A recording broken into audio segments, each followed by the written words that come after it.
So, hi, my name is Jasmine Brown, and I am the CEO of Bing and Brown LLC.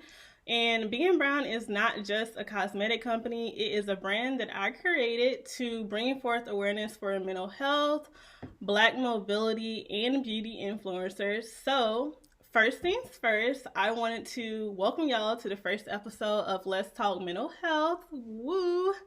So this segment is all about taking care of your mental health as an influencer and an entrepreneur. So it was only right that I reached out to no other than the boss herself, Miss Bianca B. And honestly, listen, Bianca has definitely been a busy bee, as you can see, because I'm about to read out this lovely bio that I have for her. Bianca B is an entrepreneur and an author. She moved to Los Angeles at the age of 17 to attend film school from Detroit, Michigan. While attending film school, Bianca has worked for Oprah Winfrey Network, TMZ, VH1, E! News, and the Steve Harvey Show. She then later moved to New York City as a booking producer for the Mel Robbins Show. Girl, you on top of things at 17, okay?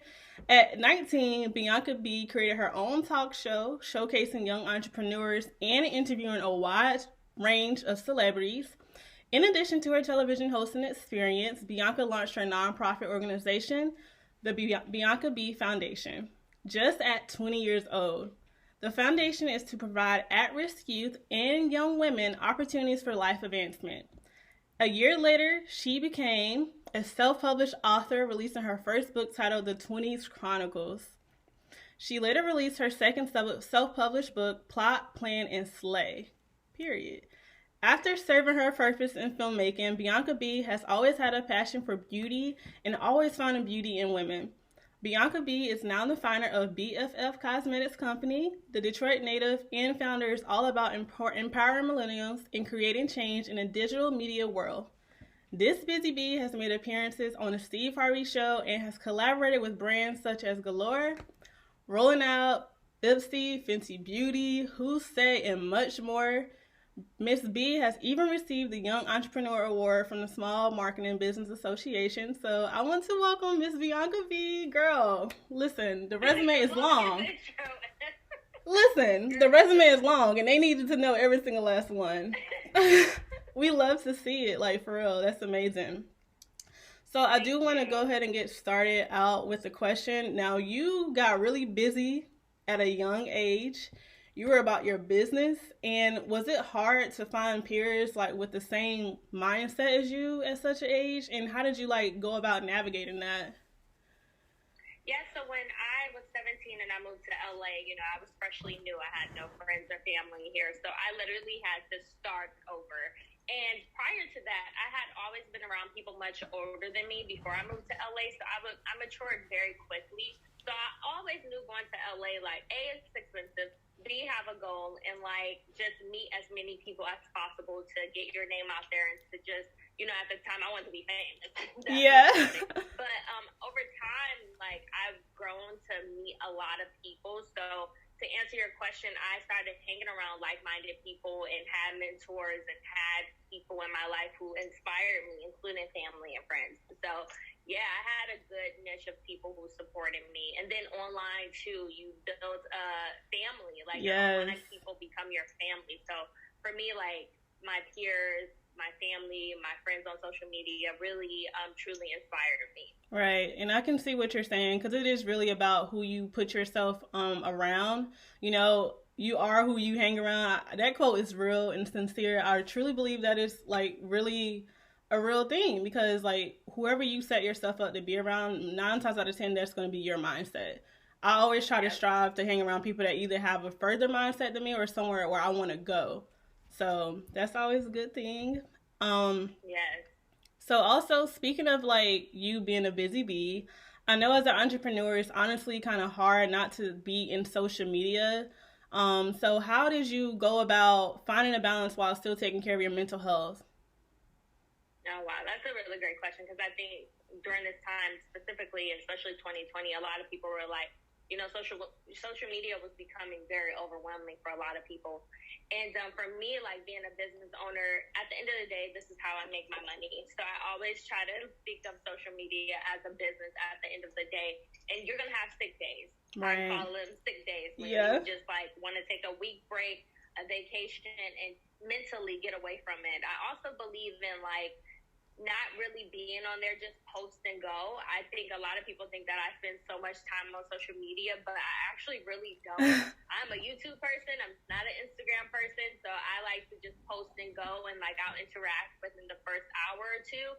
And then I'll go to YouTube and just like watch inspirational things and make sure I'm like filling my mind with like meditation music. Like I love just following YouTubers like Gary Vee, Marissa, this lady named Marissa. Her voice is very therapeutic, and like I like watching inspirational things. So for me, just detaching and also always look at social media as a business at the end of the day, and that's how you make your money. So I know it's pros and cons to it, but always think of your brand or whatever it is that you're doing mentally as a business in a corporation. Right.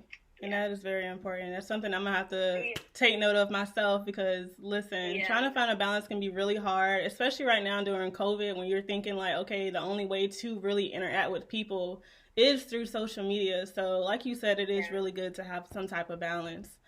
And it's so important. So important. And I guess kind of more so speaking on Instagram, nowadays it seems like influencers are like held to some type of standard. So how do you stay true to yourself while also building your brand on Instagram? I feel like, Instagram it's become something that's like, I'm going to say like clout, like people are living a lifestyle that they can't maintain or trying to look like they have a particular lifestyle. So for me, I'm me regardless. Like I have truly learned to love myself internally, and that happened last year for me. Like just really meditating, like prayer, like really tapping into my word, and just like really being self-centered and loving me and being true to who I am as an individual before going on the internet and posting this pretend life. I try to be real and authentic with people to let people know that entrepreneurship is not easy. It's hard. It's mentally draining. Being the only Black girl all the time in a corporate setting, being in the film industry, being around tons of men, always having to prove yourself, that's draining too. So I try to be authentic. That's why I've vlogged my whole experience throughout these years. Just so people can know, like, shit, I went through negative bank accounts. I went through struggling, like, especially after college. So I try to be real and authentic to not look so cookie clean. You know what I'm saying? Right. And, I used to look at my photos and, I'm trying to do this, like, layout visually because of my brand. But I still, like, I'm being real. I cuss a lot. I, smoke hookah. Like, I'm me. So. Period. Yes. And honestly, yes. And honestly, like just looking at your Instagram, I've been following you for quite some time. Honestly, I forgot how I found your Instagram, but I'm glad I did. But even just looking at your Instagram, I could tell like you're free spirited, like you're fun to be around, like, but you also don't take no shit, which is what I love most about you, which is hilarious. Like it's hilarious. Like I love it. I really do. And especially, I just graduated from college. I graduated from UNC Charlotte in 2020. Nothing really special, it feels like, because it was during COVID. But I wholeheartedly agree with, like, trying to find yourself. I think that's when I kind of went through my phase of trying to find myself, because you just get so wrapped up in school, and then you graduate, you try to figure out what the heck you about to do. I knew that I loved social work, but I also knew that that wasn't my only end goal. I knew I had bigger plans in mind. So just more so thinking outside of the box, especially when everyone around you is solely focused on getting a degree and just like the whole, the straight 9 to 5, and just realizing there's other options for you as well. So I definitely get that for sure. And then kudos to you for graduating during a time like that. Thank you. I know that was hard. Girl, it was a struggle. I was like, so y'all really gonna take away my senior year? Like, what am I supposed to do now? But as an influencer, you kind of already touched on this, but how do you continue to show body appreciation towards yourself? As there's always like this cookie cutter type look on Instagram, you know, the glamorous, like skinny waist, thick butt, you know what I'm saying?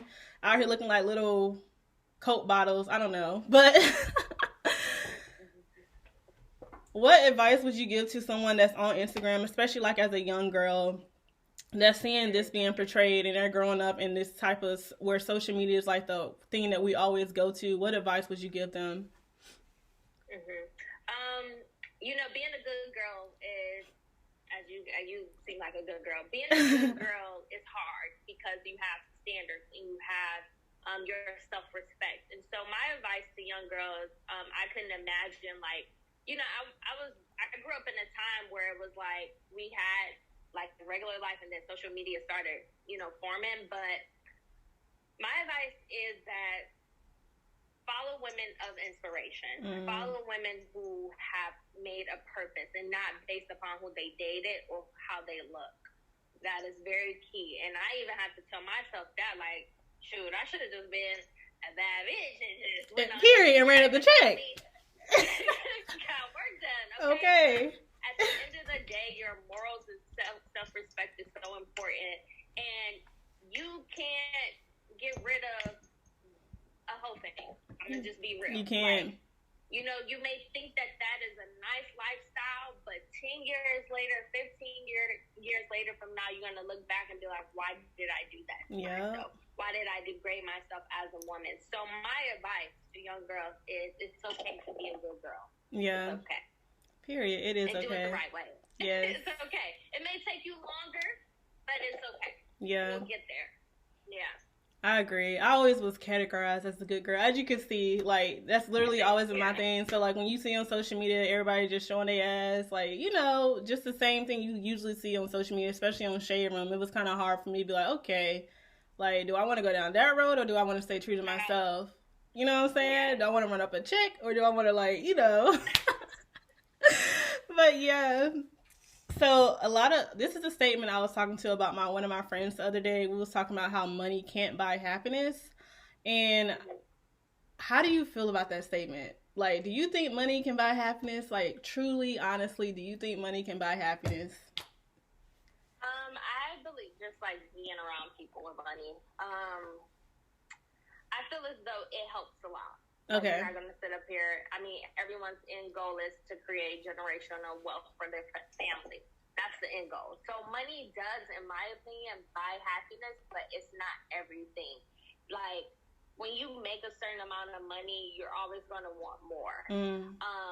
Like, even being around people who are millionaires, like, they always want more. They always want more. But the goal is to give back. So money does buy happiness, but I feel like the happiness is truly giving back to others who are unfortunate. Right. Or people who, like, investing in people who need help because you remember having that mentality of, like, yo, like, I remember being just like you. I want to give back. So money does buy happiness, but happiness is giving back. That's true. I agree. Yeah. And even, like, thinking of, like, how you can have, like, all the money in the world, right? And you can still feel isolated from who you are as a person. Like, you even see it now with celebrities. Like, Mac Miller, he had his struggles with mental health. Ooh, rest in peace to him. And it was a lot of other celebrities that had their struggles with mental health as well. So it just goes to show that even though you do have, like, a lot of money, you still have to do that work internally to feel happy within yourself, So, yeah. And then also it goes back to you are who you hang around. A lot of people and a lot of celebrities have yes people around them, and they don't have people who keep it real and above with them. So, you want to make sure you have an equal balance. And a lot of people who are inspirational people, like influencers and social media people, a lot of people are still unhappy. Right. So, you have to, like you said, do that healing internally, have a mentor, have a therapist. Like, I'm very an advocate on all of that. Yeah. So, because you can look glamorous, but are you happy internally? So, that's facts. Yeah. That's definitely facts.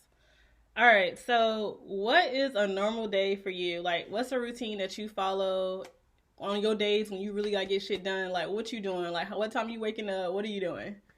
Yeah. So, I just started started working for a guy, so my schedule has been like super crazy. But prior to that, like I would wake up because I was on East Coast and LA time just because I had moved back. But I typically wake up, I work better from 4 to 7 a.m. I know that's mad early, but like I work so much better, like with editing, with writing. So my day starts out with 4 to 7, like meditating, watching videos, and doing whatever it is, the task that I need to do, whether it's the YouTube video and editing that. And then around 7:30, 8 o'clock, I walk my dog. Then I go to Starbucks. And then yeah, I saw you love Starbucks. Okay. And I just plan out whatever it is I have to do for that day, either the night before or that day. I try to set monthly goals to try to reach like certain numbers on social media or whatever my business is. But I then 9 a.m. post on BFF Cosmetics or my page, and then I just like do content. So content can be an all day thing. So like taking pictures specifically for Instagram because my brand is beauty, so everything is how you look. So I would do like 4 to 5 outfits and go out to different areas in LA and just take photos. So that's like my day. Right. And it just goes to show that being a business person is really having a routine.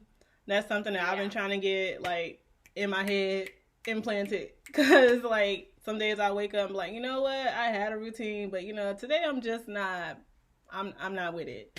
So just making sure like for all types of entrepreneurs, just having some type of balance and developing a routine, because I feel like that's what makes you most successful is when you have a plan instead of just waking up and just getting at it whatever way the wind blows. So I feel like that is really important. So it's kind of cool hearing what your routine is and how you get things done. Yeah. So kind of speaking towards like your mental health journey and your journey towards healing, was there like any type of like siren or like in your head that something went off was like, you know what, I need to do this and I need to work towards inner healing for myself? And how did that kind of like play out in your life?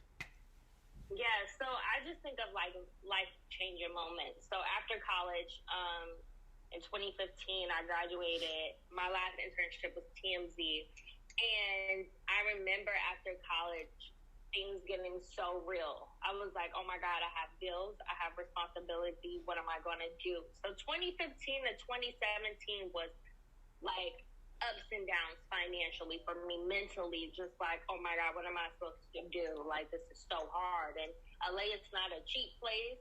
So it's like I had to hustle, like have multiple jobs. Like I really was just hustling. From 2017 to 2019, same thing. I made a little bit more money, but I really started doing entrepreneurship fully. That was so important to me. So 2017 to 2019, I was doing entrepreneurship, and that was even harder. So I'm like, what? So I really had to learn how to manage my money and manage how I live, like stop living beyond my means and started, minimalizing my lifestyle.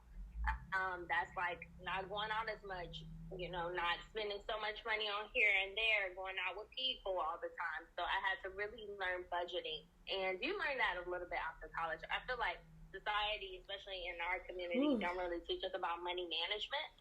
So I learned from 2017 to 2019 money management. And then 2019, I was like, yo, like something got to change. For real. I miss film. I miss God, what do you have in store for me? And that's when I got the Steve Harvey show job.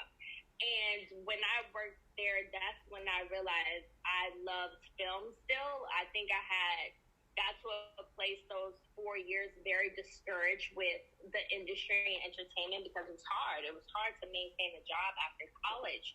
And I just remember getting that job based off of a relationship that I built with someone that hired me. But I was just like, yo, okay, this is what I'm supposed to be doing. Like, utilize this and just kill it while you're there. I was there like the last month of them filming, and I was just a PA. I literally downgraded my income for that position, which led me to make double the money the following year. Wow. So when I finished that show, I got the opportunity to move to New York. And at the time, I went based on God. It was like, God was like, dude, like move. I had already wanted to move to New York. It was like in my 10-year plan, and it just so happened this job was in New York. So I moved in like 14 days, and I remember just like New York was like the life-changing moment for me because I felt like I was getting too comfortable in LA, and I needed that change. And New York is grimy, you know, like it's a tough one. And moving there was like super life-changing for me. And then when COVID hit and our show got canceled, I went back into that sunken place of like, another job, another loss, another L. And then I was supposed to, in 2020, last year, we were supposed to start filming Nick Cannon daytime talk show, and I got a job there. I was like, oh my God, another fail, another fucking loss. Like, I was so, like, September was mentally draining for me. And I just had to remember, like, why I started. Why did I start film? Taking time to heal with me, getting a therapist, talking to my mentors, and just like becoming more strategic about what it is I want to do specifically. And so I prayed to God. I was like, God, if this does not work out for me, what am I supposed to do next? And that's when BFF Cosmetics, someone just told me, go ahead, start it. If you don't know where it's going to go, just do it. And that's when I started making money. And I changed my circle around. I ended relationships. Like, I really had to focus internally on me. And sometimes when you close out chapters in your life and close out relationships, that's when more opportunities come. So my advice, long story short, is internally healing is so important. And sometimes you have to end those friendships, end those relationships, really study yourself and be strategic about what it is that you want to do in your life and your career and executing those things. So, yeah, mentally, you got to take care of yourself. That's facts. You do. That's facts. And it's not going to be easy. It is not. Mentally, there's going to be times where you're crying every night, 3 a.m. in your pillow. What the fuck am I going to do? How am I going to pay this? How am I going to pay that? Like, and people don't talk about those things, but it's true. It's like, what am I supposed to be doing? It's very true. I feel like I'm all over the place. I'm here, I'm there, mentally. Compare myself to who's on social media. Oh, her life was lit. I worked so hard on this YouTube video, and they only got 100 views. I worked so hard on. Girl, you are preaching. Like, oh my gosh. Okay, it's hard. It is not easy, but you have to keep pushing. And when you want to give up, then you'll get that sweet message from somebody like, you're doing a great job, or I'm proud of you, or a sign from God that's like, yo, like, this is the opportunity for you. So just keep at it. Just keep at it. And honestly, that in itself just speaks volumes. Like, your story in general just speaks volumes, because like, you really got at it at a young age, and that's just really inspiring, not only to me, but I'm sure millions of other people that you're going to touch throughout your lifetime. And I just want to say, girl, yes, you're doing a damn thing. I'll be the first to tell you today, or maybe not today, but you are really doing a damn thing, for real. And Thank you. Yeah, it's really something that anybody can look up to, especially me, since I'm kind of like in the phase of going through a transition myself. I thought that my world was going to come crashing down when I had to move back to my parents' house for a couple of months to get my life together, because COVID shut shit down. You know what I'm saying? And it put a lot of stuff on hold. I had to change my program for USC to the 3-year program, which I was like, who the hell wants to be in school for another 3 years? Not me. But it worked out perfectly, because within those 3 years, okay, I'm part-time the first semester. So I only have 2 classes. I only had 2 classes last semester, and then I had 2 classes this semester. So they gave me time to reach into the stuff I want to do, like on the business side. And that's when I got into like cosmetics and stuff. Like, I always watch YouTube videos. Me and YouTube, listen, I go to sleep to YouTube, wake up to YouTube, I breathe YouTube. So just like getting into like makeup and things of that nature, that was kind of like my gateway to actually finding the stuff that I actually like and I enjoy outside of schooling. So like, it was a blessing in disguise, I definitely will say. Granted, I'm still ready to fucking move. I'm ready to get the fuck out of North Carolina. I'm ready for a change. Okay, I'm ready for a change. But in due time, I feel like everything happens for a reason. So I'm definitely still excited for what's to come. But it was really, really good talking to you, Bianca. Like, really good. Thank you. I was so happy when I heard back from you. I was like, yes, she hit me back. We lit. So Thank you Yeah. so much for being a part of this. If you have any type of like words of wisdom for whoever may see this now in the present or in the future, what's something you would leave off with saying? Two things. You are who you hang around, as we talked about earlier today. Okay. And the second thing is don't rush the process. I think a lot of us, we feel like we are supposed to reach certain points in our life at certain ages and let that go because a lot of successful people are so successful at the age of 40 or in their 30s. So it's okay. The 20s is just experiencing life, but don't rush it.